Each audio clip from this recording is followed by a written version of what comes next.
Yeah, bend in the road. This is the title of chapter 1. When looking at this bend in the road, Dr. David Jeremiah states this about this. He says, a bend in the road is when you are faced with circumstances you never expected or even wished to encounter. Has anybody ever experienced that? Something's happened, took place in your life you didn't expect. It come out of nowhere. And you know, even going through the circumstance, you wish you weren't having to go through it. Actually, some circumstances, I'm sorry. It's not on. We need to start over? Okay. But some of those circumstances, we would even wish that our enemy, our worst enemy, would never have to experience them, would never have to go through whatever that bend in the road is for us. It's unexpected. When we think about driving our vehicles, when we're on roads we don't know, oftentimes you'll come up on a bend in the road, and if there's not signs to tell you there's a curve here, it can catch you off guard. Or if you're half asleep, it'll really catch you off guard. Many people have wrecked because they've come up on roads they just weren't expecting it to turn the way it does. I don't like driving in the mountains. I really don't, because of all the bends and turns in the road. And so they can cause things to happen that's unexpected. And the result of those things that happen, we can wish we were never have been there. Well, this bend in the road, some writers actually call it disruptive moments. In disruptive moments, Gordon MacDonald defines it as those unanticipated events, most of which one would usually have chosen to avoid had it have been possible. Those are what destructive moments are. We're going to see these two definitions often through this study. You'll hear these phrases often, not only in this study of this book, but probably in a lot of preaching and a lot of other teaching. It's just something we need to really grab hold of, to become familiar with. You know, everything, when we think of David Jeremiah and his success in ministry, he gives credit to all his successes to God. Well, at this point in his life, prior to writing this book, everything God had given him to do seemed to have been blessed by God.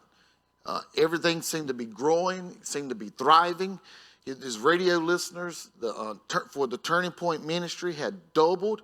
His books were finding large audiences. People were responding to the ministry. It appeared that he was on the right path, but in the middle of this, right in the midst of it, came a disruptive moment for him. In the fall of 1994, Dr. David Jeremiah was diagnosed with cancer at 53 years of age. It was a sharp turn on his road of life. It was a bend in his road, one that he wasn't anticipating. He went through the treatment, but the disease returned again in 1998. So in 2000, he writes this book. He writes this book, When Your World Falls Apart, to share his experience of how God was with him through these bouts with cancer. Now, over the next several weeks, we're going to hear experiences from other people as well, from different events in their lives, not just a cancer diagnosis. It can be several different events. And Brother Kip will be teaching next week. Brother Henry will be helping us, and Miss Evelyn will be helping us. And as we discuss the events that take place in these books, we're praying that it helps us and helps us to be able to help others as well. If you would turn to 2 Corinthians 12, 7 through 10, this is where we're going to start. We're going to look tonight. 2 Corinthians 12, verses 7 through 10. Now,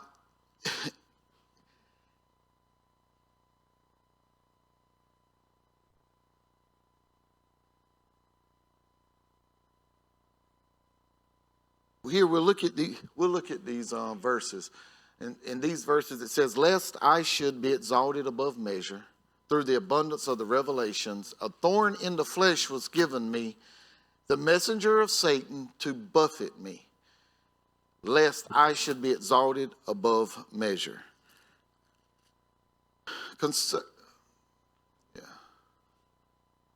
Concerning this thing, I pleaded with the Lord 3 times that it might depart from me.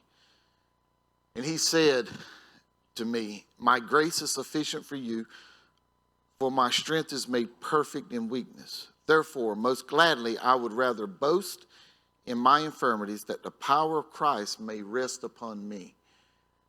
Therefore, I take pleasure in infirmities, in reproaches, in needs, in persecutions, in distresses, for Christ's sake." Don't forget that. You might want to underline those 2 words at the end of that phrase. For Christ's sake. For when I am weak, then I am strong. Now, this is God's word that he inspired Paul to write. Now, what we know about Paul and his writings in Corinth, Paul had founded the church in Corinth. He founded this church on his 2nd missionary journey. And after he left, he wrote the first letter to the church. Now, some scholars say that actually there were 3 letters. I'm not so sure about that. And I'll tell you why. In this first letter, Paul was dealing with issues in the church. We went through that not too long ago. The first 4 chapters, he focused solely on the division that they were having over pastors. Some wanted Apollos, some wanted Peter, some wanted Paul. They couldn't decide who they wanted as a pastor, as a group. They were more concerned about style and how they spoke than they were about the content of the message. So Paul deals with that, and he goes to such great lengths, he spends 4 chapters on that. Then he starts dealing with issue after issue after issue within the first letter. It seems like that would all have been 1 letter. At the most, maybe chapters 1 through 4 could have been a letter all its own. But the rest of the book seems like it was 1 letter. I don't know. It could have been 2 letters just in that. But what I do know is 2 Corinthians. That letter was written by Paul to defend his apostleship. Throughout the entire letter, you hear Paul's defense of his suffering for Christ's sake, of his calling, of how he was being used and how God was glorified through him. He defends his apostleship to them in the 2nd letter. Now, here we find also to keep from boasting, Paul spoke about himself in the 3rd person. He said that he knew a man. If we look here in chapter 12, actually in those first 6 verses, we find that he knew a man who 14 years earlier had been called up into the 3rd heaven. He was called up beyond the clouds, the planets, the paradise. He was called up to a place where God dwells. It's right there in the text. And Paul saw things and he heard things that he could not share. He couldn't express them. So Paul experienced the glory and the blessings of heaven. And when he came back to earth, you would think his life now will be perfect. He just experienced glory. Right now, he should have no problems. Everything should fall in line. He's got to be in God's will. All of that would have to be in our minds when we realize he actually got a glimpse of heaven. But that wasn't the case. He comes back and he says he's got a thorn in his flesh. He faces a bend in the road. He faces a disruptive moment in his life. And similar things have happened to us. Similar things have happened to us in the fact that while we've had our experiences and our encounters with God, we would think that our life is supposed to be perfect now. We know without a shadow of a doubt we're in God's will when everything should be in line.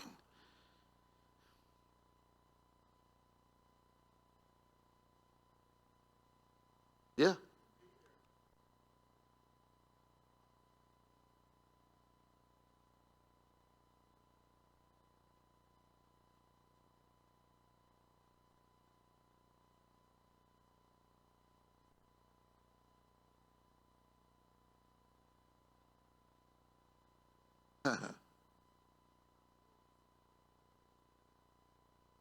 Yeah. Exactly. Yeah. Uh, that's right.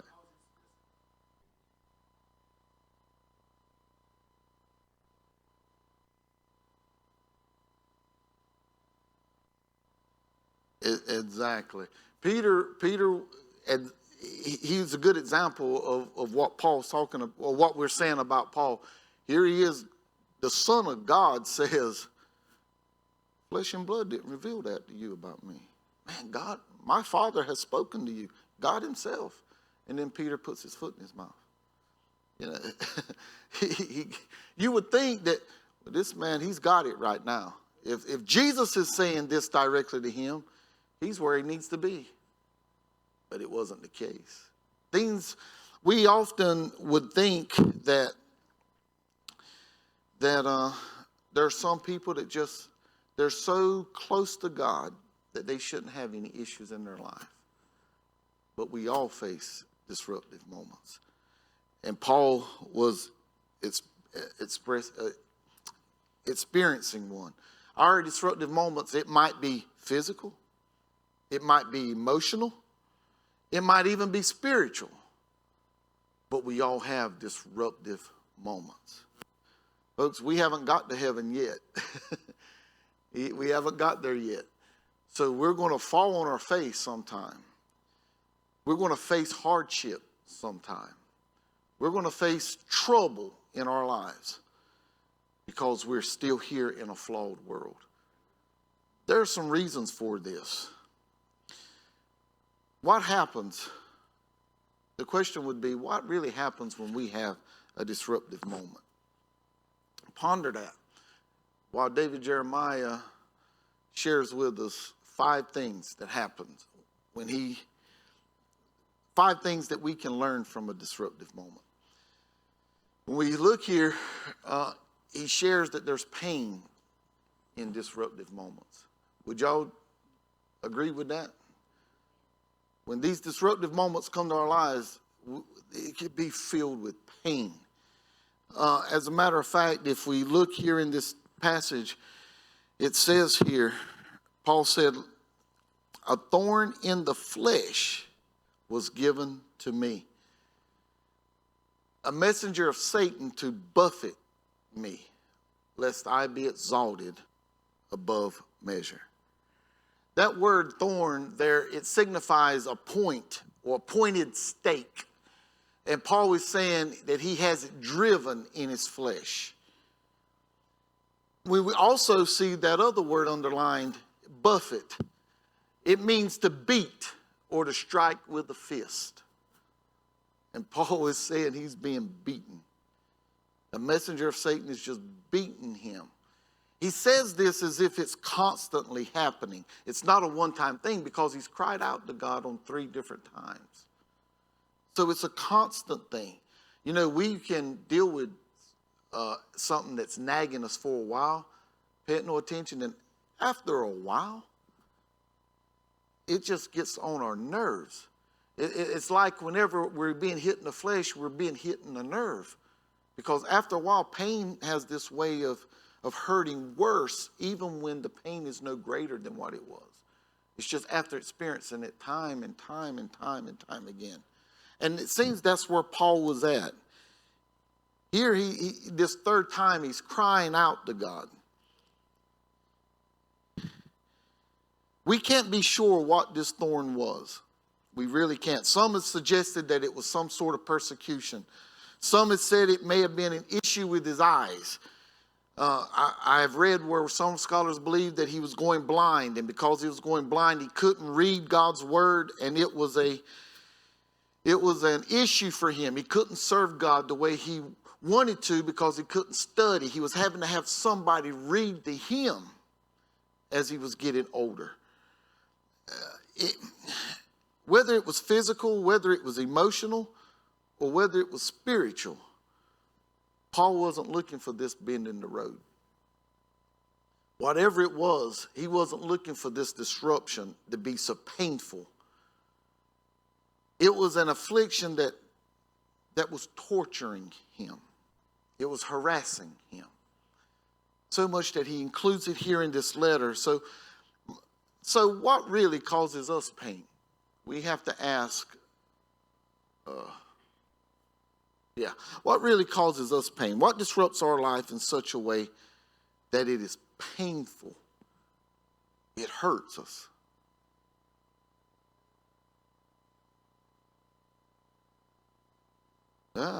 Yeah.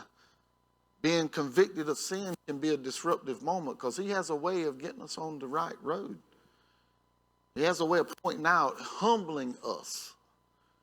Yeah, it can be painful. The humbling process that God uses can be very painful.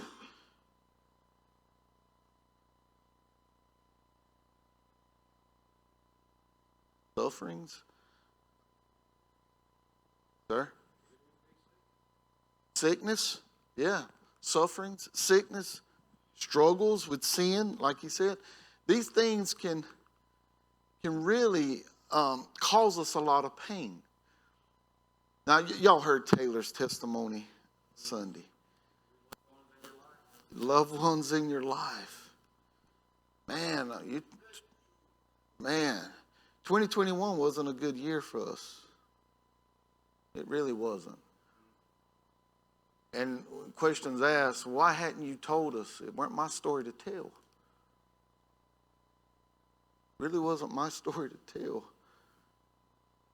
You know, when she told us a few weeks ago, well, Iola shared a few weeks ago, the good news that the doctor has shared. And just to let you know, what Taylor told Sunday was just a piece of it. Just a piece of it. There's still a lot of other things that she's had to deal with physically. And so physically, this has really disrupted our lives. We've been hurting physically. We've been hurting emotionally. You know, just when your child is hurting, you're hurting. It's a real pain. And spiritually, just fighting the devil to tell us, when he's telling us, you know, your God wouldn't allow this to take place. And I'm having to stand there and say, I know my Redeemer lives. I know that he's real and that he loves her more than I could. These disruptive moments in our lives are real. Whatever they are in your life, they're real and they're painful. They're painful. We can't ever, whatever it is that's disrupting somebody's life, it may not be yours. It may not be what's disrupting yours, but we can't disregard the pain that someone is experiencing.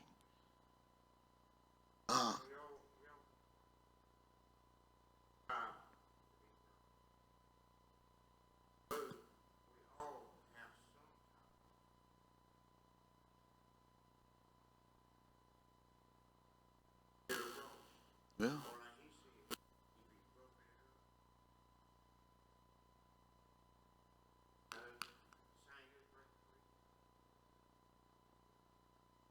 There's a thorn in the flesh. We're all facing. Right. We're all facing bends in the road. That's right, Brother Ron. And we're going to face them until we get to glory. That is exactly right.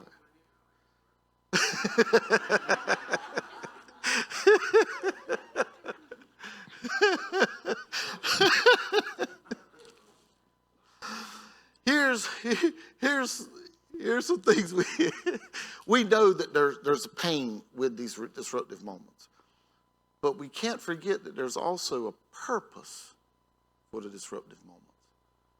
It's when we lose sight that there's a purpose that we can get in trouble. Now, in the midst of the pain, it's hard to see the purpose. It really is hard to see the purpose. In the midst of the pain, you know that whatever it is, all you're trying to do is just survive the pain. And the purpose isn't even in your heart and mind. It's when you can start getting by some of the pain. We'll never be shed of the pain.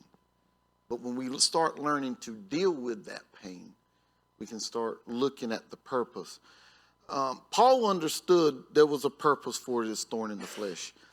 He had seen a great vision. He had experienced great revelations. He had heard things that he couldn't express. He couldn't, and to keep from exalting himself, to keep from putting himself on a pedestal, to keep from him becoming proud or even conceited, thinking that, look at what I've experienced, but you haven't. To keep from getting so heavenly minded he was no earthly good, he had to be humbled and he was given a thorn in the flesh. Now, we don't find anywhere in Scripture where Paul is any of these things. But God does this anyway. Because whatever a man has done, we're all subject to it.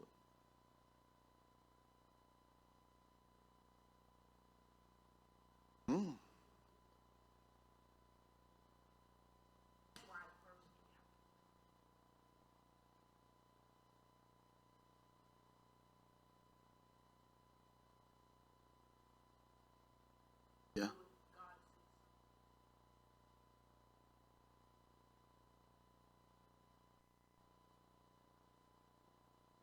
Yeah.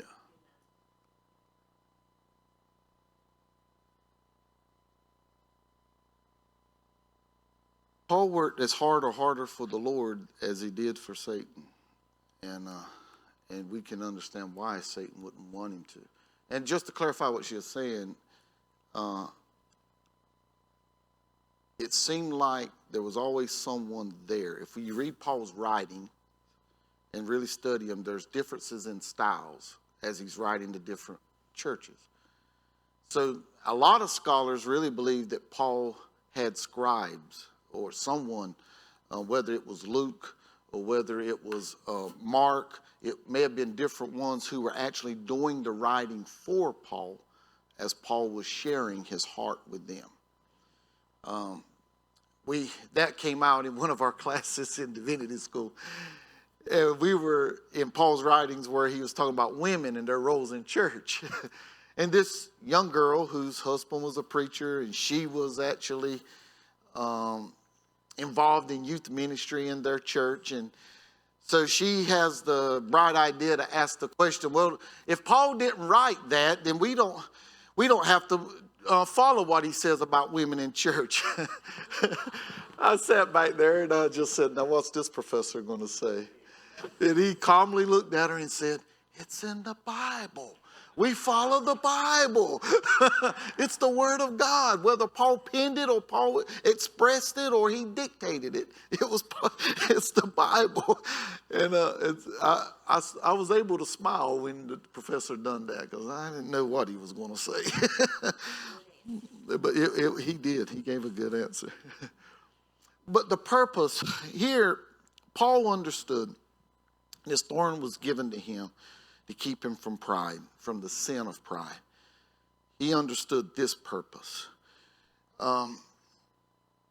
Here it says in verse 7, he says, unless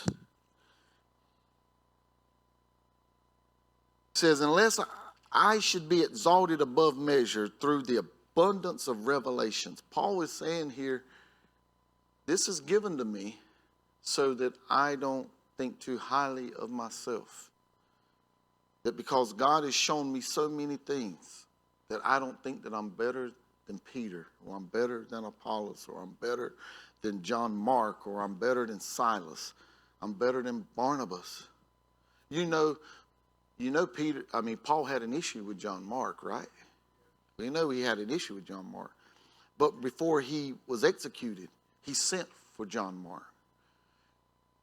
He sent for him. Tell him to bring me the parchments and bring me a cloak. Said, tell him to come. He wanted to get things squared away with this young man. You know what baffles my mind? He never called for Barnabas. Because there was a rift between Paul and Barnabas because of John Mark. So much that they separated. Paul said, he's not going with me on another missionary journey. Barnabas, well then Paul, go your way. I'm going to go this way. I'm going to go get him. I'll take him. And I'll let him learn from me since you don't have the patience for him. And Paul took Silas with him.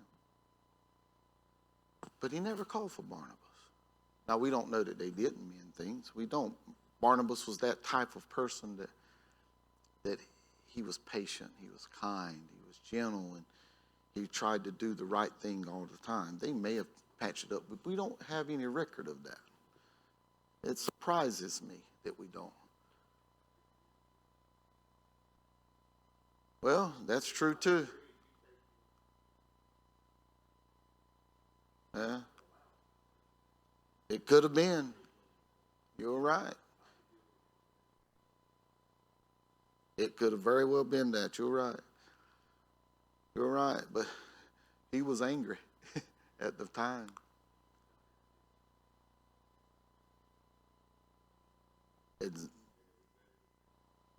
Oh yeah, I think for kingdom work, that was the best thing that happened, really, for Barnabas and Paul, because Barnabas needed to help someone else be prepared for it. Paul needed to help someone else be prepared. You know, two strong leaders can't always lead together. You know, where you got two heads, you got a monster. Yeah. So go separate ways so that you can win more for the kingdom, actually. Yeah, it could have very well been that. Yeah. Well, wouldn't you say that was a disruptive moment also? I mean, even that split could have been, because I doubt Paul saw it coming. He might have saw the split coming, but he didn't see when they took John Mark with them initially that he would abandon them on the missionary field. That was a bend in the road there. But my question is, are they necessary? Do you think they are necessary? They're necessary. Why? Why are they necessary? Growth? Yeah. Yeah, they are. I agree with you 100%.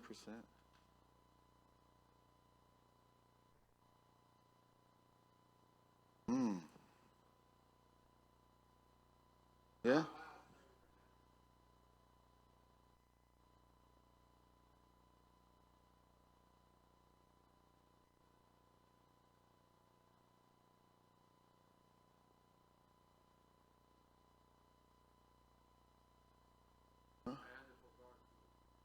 Yeah, for God's glory.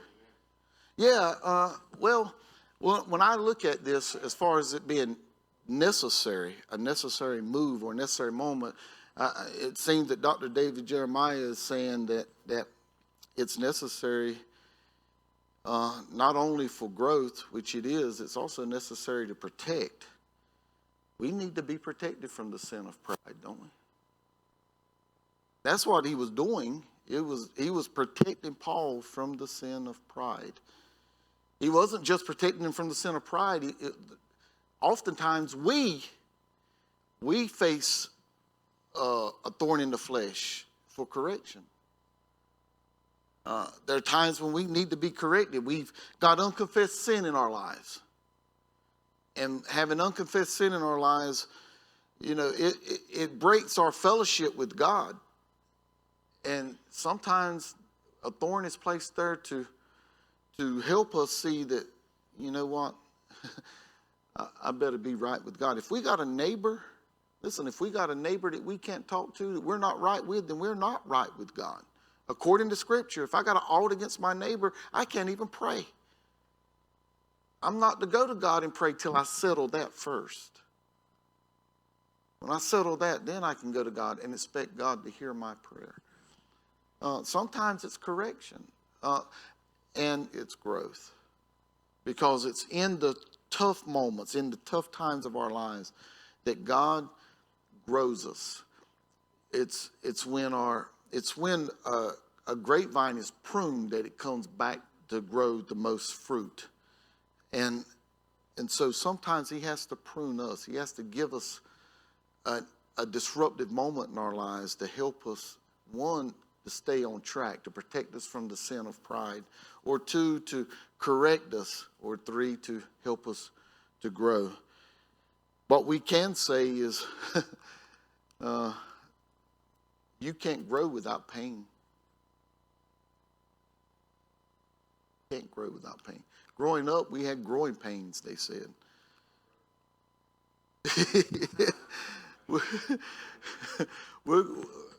Growth comes through pain. We grow in the valley. We grow in the valley. If you go to the mountains and you look in the valley, you see where it's plush and green. You see water running. All the nutrients are being given to all the flowers and all the trees. But on the mountain, it can get barren. It can get really barren. And so it does if we will allow it to. You're exactly right. And that's what they're for. When it's for growth, it's for us to recognize that, okay, God didn't allow me to go through this for nothing. And at some point, we have to ask the question, what is this for? And so when we do go through those things, we have to observe or reflect back when we're able to. And when we do, we'll remember what helped me, so that your neighbor, your friend, or your coworker, or your fellow churchgoer, when they're going through it, you can come up beside them and put your arm around them and tell them how God got you through that bend.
Yes. And David Jeremiah touches on some of that too. He really does. He touches on that. Now, when we looking at this, we not only, even though it's causing pain, and if there's a purpose in it, if God's allowing this to take place, we got to remember there's provision. There is provision. God is going to provide what we need if he's allowing us to go through this. We've heard the saying, if God brings you to it, he'll bring you through it. And he will. If he allows these things, disruptive moments to happen in our lives, he will provide a way for us. If we look here in verses 8 and 9, it says, concerning this thing, I pleaded with the Lord 3 times that it might depart from me. And he said to me, my grace is sufficient. He's saying, Paul, I'm not leaving you by yourself. I'm giving you my grace. Paul, you won't be alone in this. I'm giving you my grace. Paul, you don't have to fix it on your own. Lean on me. My grace is sufficient. Paul begged, he prayed, he begged, he pleaded with God to take the thorn away. He wanted that bend in the road straightened. He wanted to lose this disruptive moment. But God refused. He refused to take it away. Instead, he told Paul that he would give him his grace. He'd give him his favor, his loving kindness, which Paul didn't deserve. That I don't deserve. We don't deserve it. But he says he'll give it to us. He says it's sufficient for us so that we can continue to serve. The thorn's not going away. Suffering's not going to be removed. But God promised he'd give us enough to keep us going so we can continue to do his will. To be honest, I wish I could tell us that every prayer we prayed for healing would bring healing. I wish I could tell us that every time we prayed for an open door, the door would be open. Or that we would receive the miracle that we're looking for. But that's not reality. And I don't have any water to sell you that can provide it. I really don't. I don't have a cloth to give you that just because I put oil on it, it's going to bring everything to be perfect in your life. And just in case you don't know it, neither does those preachers on TV. They don't have it. It rains on the just and the unjust. All of us.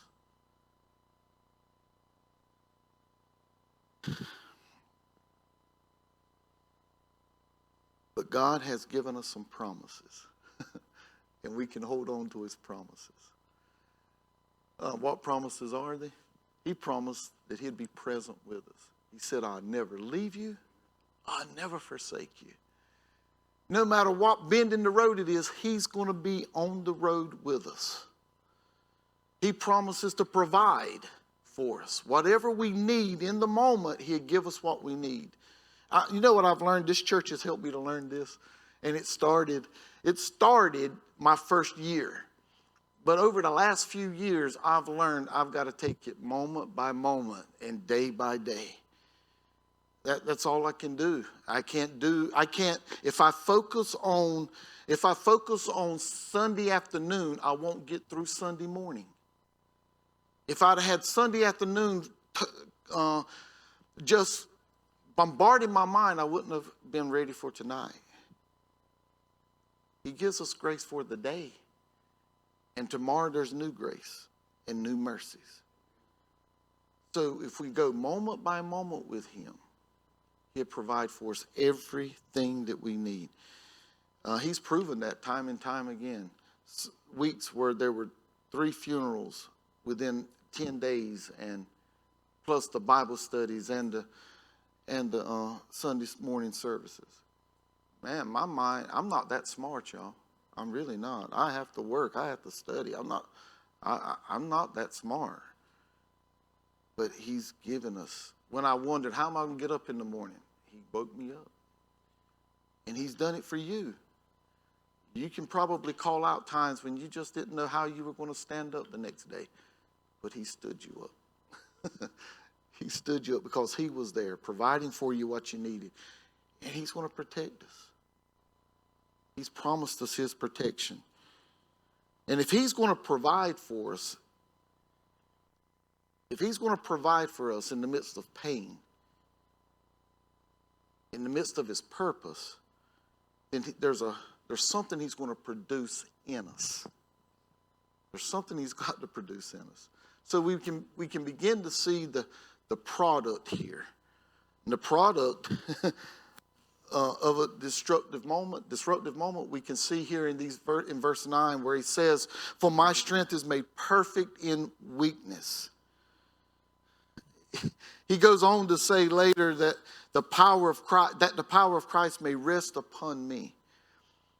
So in other words, what he's wanting to produce in our lives is his perfect strength. What he wants to produce in our lives is his power. so that we're not resting in our own. We're not depending on our own strength. We're not depending on in our own power, but we're resting in him. God promised Paul that he would supply him with the grace that he needed to continue serving the Lord. And the grace that he would give him strength to do what he was called to do.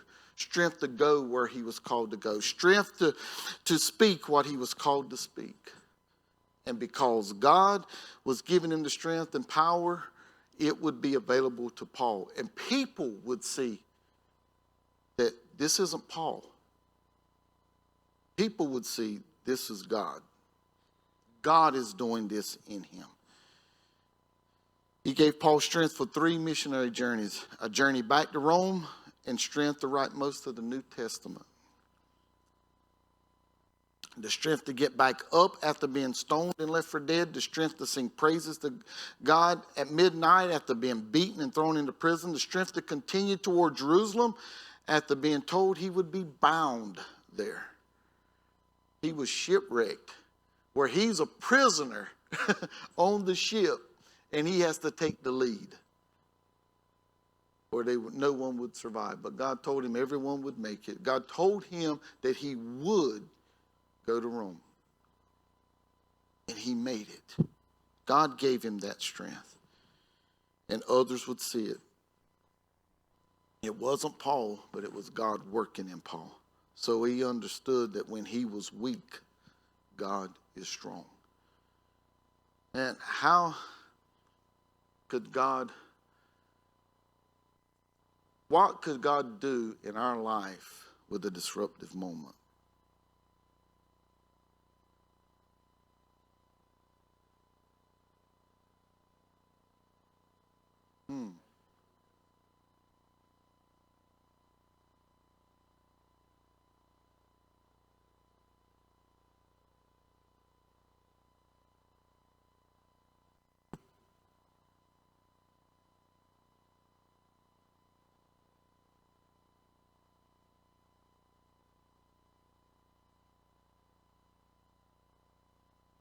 They can. They can change your life.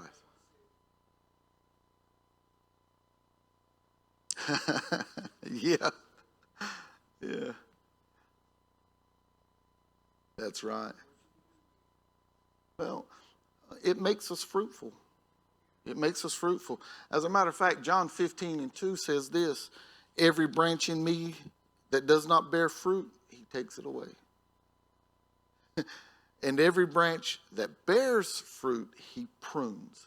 In other words, if you're working for him and you're leaning on him, there's going to be bends in the road. And there's going to be disruptive moments. But it's so that you bear more fruit. It's to make you better than what you were. And you know, we should never be a people that enough's good enough. We should always see that we can do more, because we are going to always come short of his glory. So we can always do more. Actually, it not only does it make us fruitful, it makes us holy.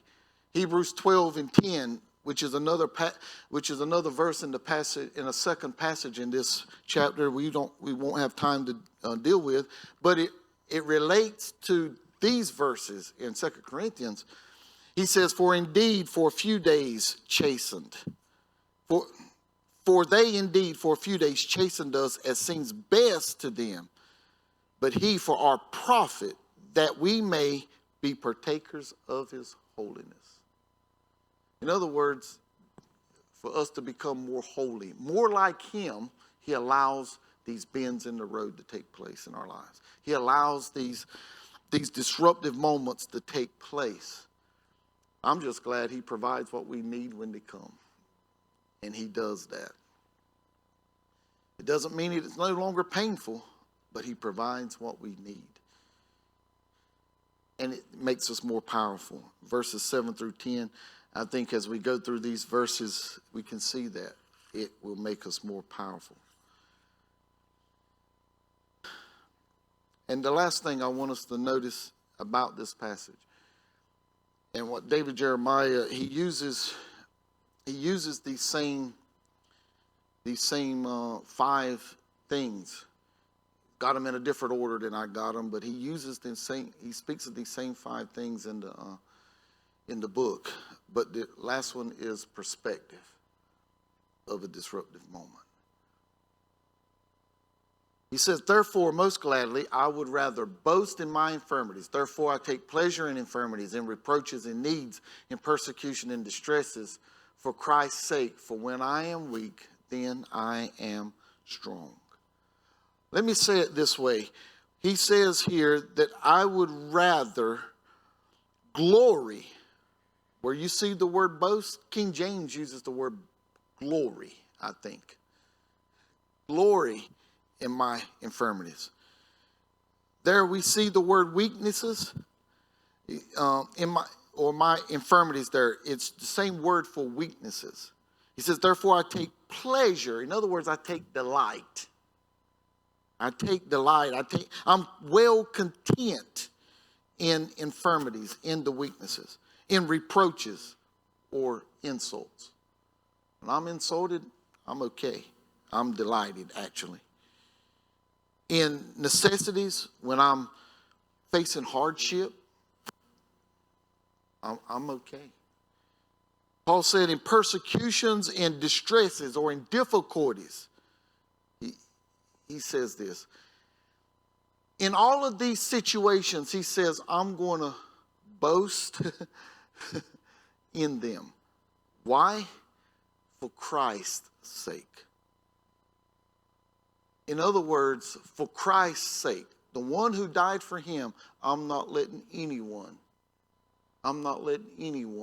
see Christ isn't working in me.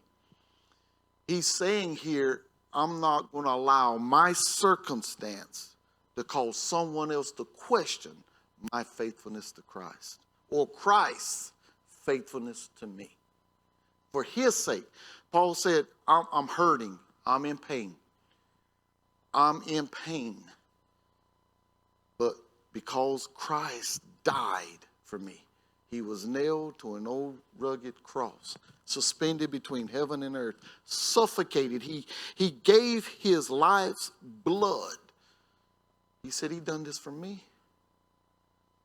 The world's going to see my faith in him because he done this for me. Now, you touched on something that was real true. Well, let me say this first. He says here, 14 years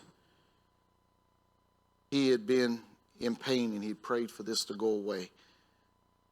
But when he began to understand that God had a purpose for it, his perspective changed. And God said, my grace is sufficient, Paul. And Paul began to think back. Now, Paul had to take time, I'm sure, to get to this point. He had to take time and he had to reflect and he had to see the grace of God. And he had to think back about what Christ had done for him. And his perspective changed when he realized God didn't do this to punish me. He did this to make me better. When he understood that God would somehow be glorified in it, his whole perspective changed. And when we approach bends in our road, when we approach disruptions in our lives, we have to ask ourselves, how are we going to respond to it? We can either become bitter or we can become better. When we're bitter, we're asking the questions, why? Why me? Why now? If those are the only questions we ask, we're on our road to becoming bitter. But when we begin to ask the question, what? What do you want me to learn from this? What are you wanting to show me? What are you wanting me to do now that this has happened to me? Then we become better. Now, this doesn't happen overnight. Don't misunderstand me. It doesn't happen overnight. When the pain is raw, when it's fresh, it takes time to get to learn how we're going to live with this pain. It takes time to learn how to live with this new normal. This thorn is in me. It seems like Paul had to learn that, or he wouldn't have asked for God to remove it 3 times.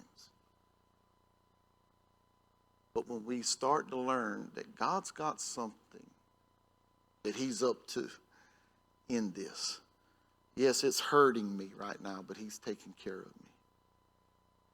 He's providing for me because he's producing in me to be more like Jesus. And for Jesus' sake, not my own, for Jesus' sake, I'm going to let those who come in contact with me know that the devil didn't win with this bend in my road. They're going to know that there's a God who sits high, and I'm going to serve him.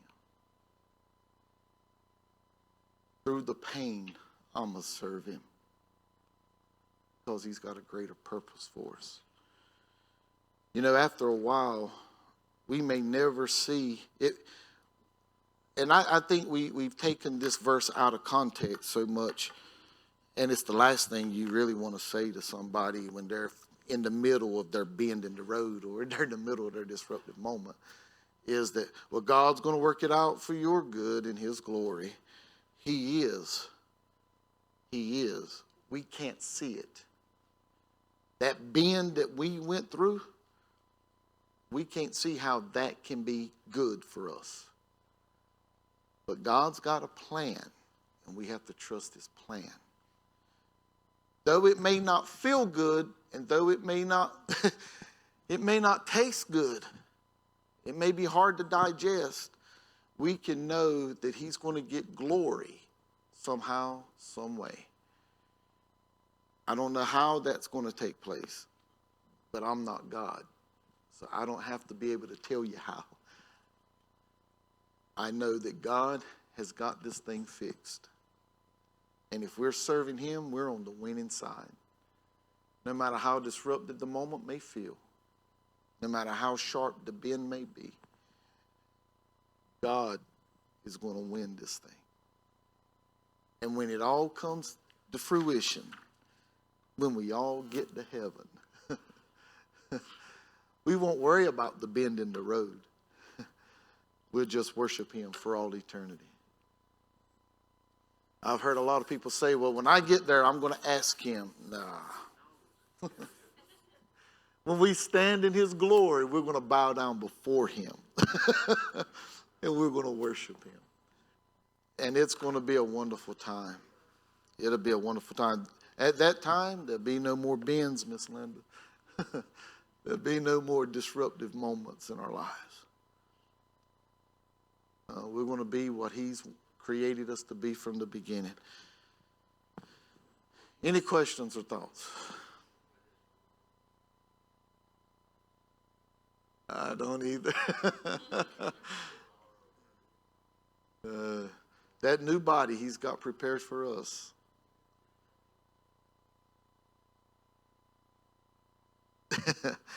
Well, he's got it fixed. He does have it fixed. Definitely. And I'm trusting that. I'm trusting that. And I pray that you help me pray that whatever come my way, I trust that. As I pray that whatever comes your way,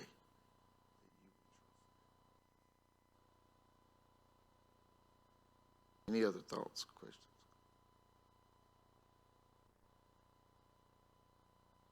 Mm-hmm.